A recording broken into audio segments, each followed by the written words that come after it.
الحمدللہ رب العالمین والعاقبۃ للمتقین والصلاۃ والسلام علی خاتم النبیین۔ السلام علیکم ورحمۃ اللہ وبرکاتہ۔ بسم اللہ الرحمن الرحیم۔ اللہ رب العزت جو کہ اپنے نبی مکرم صلی اللہ علیہ وسلم کو دین حق کے ساتھ مبعوث فرمایا، اللہ سبحانہ و تعالی نے اپنے رسول کی اطاعت کا حکم دیا۔ اللہ کے رسول صلی اللہ علیہ وسلم نے جو مکی کی زندگی کے اندر 13 سال تقریباً آپ نے تبلیغ دین کے سلسلے میں رہے، یعنی تبلیغ دین کی دعوت دیتے رہے مکہ کے اندر۔ پھر ایسے حالات بھی آئے کہ اللہ کے رسول صلی اللہ علیہ وسلم کو دین حق کی طرف دعوت دینا اور اس دین حق کو قبول نہ کرنا، پھر ان کے ساتھ اپنی جان اور مال سے جہاد کرنا، یہ جہاد کہلاتا ہے۔ 1400 سال کے تمام اکابرین اور علماء کا اس بات پر اتفاق ہے کہ مدافعانہ اور جانحانہ دونوں طرح سے جہاد فرض ہے۔ پہلی تو دفاع کی حالت میں جہاد کا حکم تھا، یعنی جب کفار تم پر حملہ کریں تو اس وقت تم ان سے قتال کرو، ان سے لڑو۔ تو یہ آیات اور یہ حکم جو ہے وہ اب منسوخ ہو چکے ہیں، اب دونوں طرح مدافعانہ اور جارحانہ دونوں طرح کا حکم ہے۔ اسی طرح فقہاء اکرام کہتے ہیں کہ امام حافظ الدین عبداللہ بن احمد نصفی اپنی کتاب کنز الدقائق کے اندر کہتے ہیں کہ جہاد کے اندر ابتدا کرنا یہ فرض کفایہ ہے، اور اس اصول کی شرح کرتے ہوئے علامہ زین الدین نجیم مصری وہ کہتے ہیں کہ کفار سے قتال میں پہل کرنا، اگر کفار پہل نہ بھی کرے تو مومن کو چاہیے، مسلمانوں کو چاہیے کہ وہ قتال کرے، تو یہ فرض کفایہ ہے۔ اور اسی طرح امام برہان الدین مرغینانی وہ اپنی کتاب ہدایہ کے اندر لکھتے ہیں، وہ کہتے ہیں کہ کفار سے قتال کرنا واجب ہے اگرچہ وہ قتال میں پہل نہ بھی کرے۔ اسی طرح اس پر اجماع امت ہے، اگر اسلامی ریاست کا قاضی یا حکمران جب یہ حکم عام کر دے مسلمانوں میں کہ جہاد کریں، یا جو ہے وہ مشرکین و کفار مسلمانوں کے کسی ملک یا شہر پر حملہ آور ہو جائے، تو اس وقت اس ملک اور اس شہر کے مسلمانوں پر جہاد فرض عین ہو جاتا ہے۔ اور اگر وہ اتنی طاقت نہیں رکھتے، وہ مسلمان وہ کمزور ہیں یا وہ کم ہیں کہ جو کفار کا مقابلہ کر سکے، تو جو اس کے پڑوسی ممالک ہیں اسلامی، اب ان کے اوپر فرض عین ہو جاتا ہے جہاد کہ وہ ان کی مدد کرے اور کفار سے لڑے۔ اسی طرح یہ سلسلہ شرقاً غرباً جنوباً اور شمالاً یہ سلسلہ جاتا رہتا ہے کہ وہ مشرکین سے جنگ کرے۔ جو دور حاضر کے حالات ہیں، مسلمان زوال کا شکار ہیں، مسلمانوں کو پوری دنیا کے اندر مسلمانوں کے ماؤں بچیاں کی عزتیں محفوظ نہیں، بچوں کو، بڑوں کو، نوجوانوں کو بے دریغ جانوروں کی طرح جو ہے وہ ذبح کیا جاتا ہے، چاہے وہ برما ہو، لیبیا ہو، عراق ہو، شام ہو، یمن ہو۔ برما کے اندر ہزاروں مسلمانوں کو بے دریغ قتل کیا گیا، ان کو ذبح کیا گیا، بچوں کے سامنے کاٹا گیا۔ تو یہ سلسلہ اسی وجہ سے ہے کہ اسلام کے نظریے جہاد سے مسلمانوں نے منہ پھیر دیا۔ اس کا نقصان یہ ہوا کہ کفار کے دلوں کے اندر مسلمانوں کا جو رعب اور دبدبہ تھا وہ ختم ہو چکا، جو پہلے صحابہ کرام علیہم الرضوان اور خلفائے راشدین اور اس کے بعد جو مسلمان آتے رہے، صلاح الدین ایوبی جیسے، نور الدین زنگی جیسے، محمود غزنوی، محمد بن قاسم جیسے اللہ کے نیک بندے جو اللہ کے راہ میں جہاد کرتے تھے، جو مسلمان بچوں اور بچیوں کی آواز پر لبیک کہتے تھے۔ آج کا مسلمان دوسرے مسلمان کی تکلیف کو محسوس نہیں کرتا۔ اللہ کے رسول صلی اللہ علیہ وسلم کو جب جہاد کا حکم ہوتا ہے، یا ایھا النبی جاہد الکفار والمنافقین واغلظ علیہم ومأواہم جہنم وبئس المصیر، اے نبی کفار اور منافقین سے جنگ کریں اور ان پر سختی سے پیش آئیں، ان کا ٹھکانہ جہنم ہے اور وہ بہت ہی بری جگہ ہے۔ زین للذین یقاتلون بانہم ظلموا وان اللہ علی نصرہم لقدیر الذین اخرجوا من دیارہم بغیر حق الا ان یقولوا ربنا اللہ۔ یہاں پر اللہ کے رسول صلی اللہ علیہ وسلم کو قتال کا حکم دیا جا رہا ہے۔ اسی طرح حضور علیہ الصلوۃ والسلام نے خود بنفس نفیس جن جنگوں میں شریک ہوئے، ان کو جس جنگ کے اندر حضور علیہ الصلوۃ والسلام کے اللہ کے رسول صلی اللہ علیہ وسلم شریک ہوتے ہیں، اس کو غزوہ کہا جاتا ہے، اور جس میں صحابہ کرام کو جنگ کے لیے بھیجا گیا، اللہ کے رسول صلی اللہ علیہ وسلم نے بھیجا، اس کو سریہ کہا جاتا ہے۔ 47 کے قریب جو ہے وہ سریے ہوئے، یعنی جس کے اندر صحابہ کرام علیہم الرضوان گئے، اس میں حضور علیہ الصلوۃ والسلام کی ذات اقدس نہیں گئی۔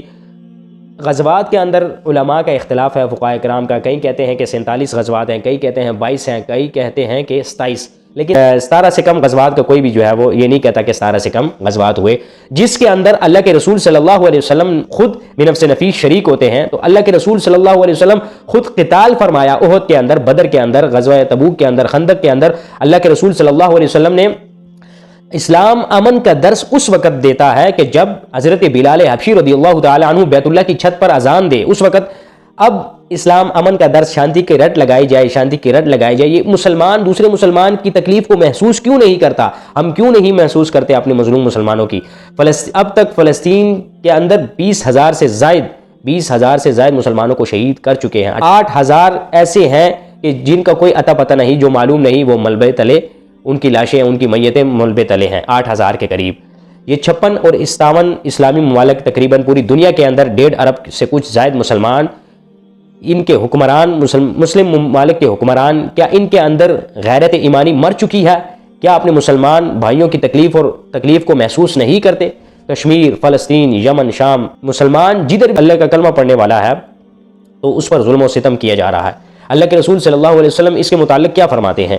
اللہ کے رسول صلی اللہ علیہ وسلم فرماتے ہیں، حضرت ابو موسیٰ اشعری رضی اللہ تعالی عنہ سے یہ حدیث روایت کے، ایک اعرابی آیا، اس نے کہا کہ کوئی شخص قتال کرتا ہے مال غنیمت کے لیے، کوئی شخص قتال کرتا ہے غیرت خودداری کے لیے، کوئی شخص قتال اس وجہ سے کرتا ہے کہ اس کا نام اور مقام مرتبہ ہو، جو کوئی شخص ریاکاری دکھلاوے کے لیے قتال کرتا ہے، تو ان میں سے جہاد فی سبیل اللہ کون سا ہے؟ تو اللہ کے رسول صلی اللہ علیہ وسلم نے آگے سے فرمایا کہ ان میں سے وہ شخص جہاد فی سبیل اللہ ہے کہ جو اس وجہ سے لڑتا ہے کہ کلمت اللہ، اللہ کا کلمہ سربلند ہو جائے، تو یہ جہاد فی سبیل اللہ ہے۔ حضرت ابو ہریرہ رضی اللہ تعالی عنہ سے حدیث مروی ہے کہ اللہ کے رسول صلی اللہ علیہ وسلم نے فرمایا، ان سے عرض کی گئی کہ اے اللہ کے رسول کون سا عمل افضل ہے؟ تو آپ علیہ الصلوۃ والسلام نے فرمایا کہ اللہ پر ایمان لانا یہ افضل ہے۔ اس کے بعد فرمایا جہاد فی سبیل اللہ، اللہ کی راہ میں جہاد کرنا یہ افضل ہے۔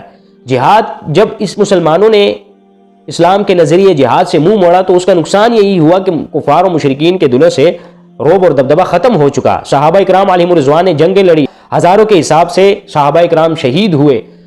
حضور علیہ الصلوۃ والسلام کے حضرت امیر حمزہ سید الشہداء جو دردی سے شہید کیے جاتے ہیں، ان کو سید الشہداء کا لقب دیا جاتا ہے۔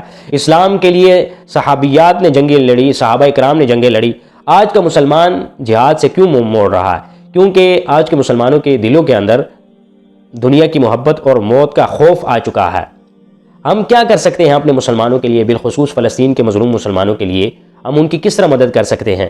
اللہ کے رسول صلی اللہ علیہ وسلم فرماتے ہیں کہ مجھ سے پہلے جو انبیاء کرام علیہ السلام، ان کے حواری تھے، جو ان کے بھی صحابہ تھے، جو اپنے نبی کی باتوں پر عمل کرتے تھے اور جو کہتے تھے اس پر عمل کرتے تھے، یعنی اس کے خلاف نہیں جاتے۔ جو ان کے بعد آئے وہ اس کے خلاف جاتے ہیں، وہ کہتے کچھ اور تھے اور عمل کچھ اور کرتے۔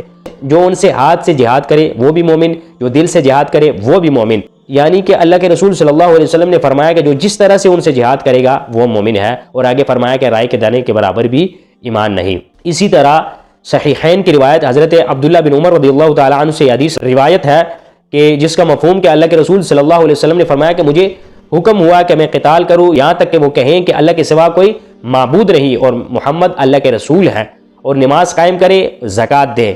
اگر انہوں نے ایسا کیا تو انہوں نے مجھ سے اپنا مال اور خون محفوظ کر لیا، سوائے اسلام کے حق کے ان کا حساب اللہ کے ذمہ ہے۔ اللہ رب العزت نے اپنے نبی کو کئی مقامات کے اندر جہاد کے متعلق بہت سی آیات نازل ہوئیں، احادیث کے اندر جہاد کی بہت سی فضیلتیں نازل ہوئیں کہ جو اللہ کی راہ میں جہاد کرتا ہے تو اس کا مقام و مرتبہ، اس کی فضیلت یہ ہے کہ اس کو ایسے اعزازات سے نوازا جاتا ہے۔ مجاہد کو جو مقام اور مرتبہ دیا جائے گا وہ دنیا کے اندر ہی اس مقام اور مرتبے کو دیکھ لیتا ہے، قبر کی سختی سے محفوظ رہتا ہے۔ تو ہمیں چاہیے کہ ہم اپنے مظلوم مسلمانوں کی مدد کریں، اسرائیلی پروڈکٹ کا بائیکاٹ کریں، ان کی چیزوں کو نہ خریدیں۔ حدیث کے اندر آیا ہے کہ مشرکین و کفار کی جو مصنوعات، جو چیزیں ہیں ان کو نہ استعمال کرو۔ حضرت عبداللہ بن عمر رضی اللہ تعالی عنہ فرماتے ہیں کہ ہم صحابہ حضور علیہ الصلوۃ والسلام کی معیت میں تھے تو ہم قوم سمود کی ایک ایسی بستی سے جس کا نام حجر ہے وہاں پر رکے، ہم نے کنویں سے پانی لیا اور اسے آٹا گوندا۔ تو جب حضور علیہ الصلوۃ والسلام کو یہ معلوم ہوا تو اللہ کے رسول صلی اللہ علیہ وسلم نے فرمایا کہ جس پانی سے تم نے آٹا گوندا ہے یہ آٹا تم اونٹوں کو کھلا دو اور اس پانی کو گرا دو، وہاں سے لو پانی جہاں سے حضرت صالح علیہ السلام کی اونٹنی پانی پیتی تھی۔ تو حدیث کے اندر یہ ثابت ہو رہا ہے کہ جہاں پر اللہ کا عذاب آیا ہو، وہ قوم کہ جس نے اللہ اور اس کے رسول کے خلاف گئے ہوں، وہ قومیں جو اللہ کے خلاف گئی ہوں، جنہوں نے بغاوت کی ہو، اللہ اور اس کے رسول کے احکامات نہیں مانے ہوں۔ اسی طرح ہمیں چاہیے کہ ہم مصنوعات کا بائیکاٹ کریں، ہم اپنی نسلوں کو صحابہ اکرام حضور علیہ الصلوۃ والسلام کی سیرت طیبہ بتائیں، قرآن و سنت کے مطابق زندگیاں گزاریں، اپنی بچیوں کو صحابیات امہات المؤمنین کی زندگیاں بتائیں۔ اللہ سبحانہ و تعالی ہمیں قرآن و سنت کے مطابق زندگی گزارنے کی توفیق عطا فرمائے۔ اللہ سبحانہ و تعالی ہمیں نیک اور صالح اعمال کرنے کی توفیق عطا فرمائے اور ہمارے دلوں کے اندر جہاد فی سبیل اللہ پیدا فرمائے۔ ہمیں چاہیے کہ ہم قرآن کو پڑھیں، قرآن کا ترجمہ سیکھیں، قرآن کا ترجمہ پڑھیں، اس کی تفسیر پڑھیں، احادیث مبارکہ پڑھیں، حدیث مبارکہ کی تشریح پڑھیں، حدیث مبارکہ کو اپنی زندگی کے اندر لائیں۔ آج کا مسلمان اسی وجہ سے ذلیل و خوار ہے کہ وہ قرآن و سنت کے مطابق اپنی زندگی کو نہیں گزارتا۔ اللہ سبحانہ و تعالیٰ سے دعا گو ہیں کہ اللہ سبحانہ و تعالیٰ ہمیں قرآن و سنت کے مطابق زندگیاں گزارنے کی توفیق عطا فرمائے۔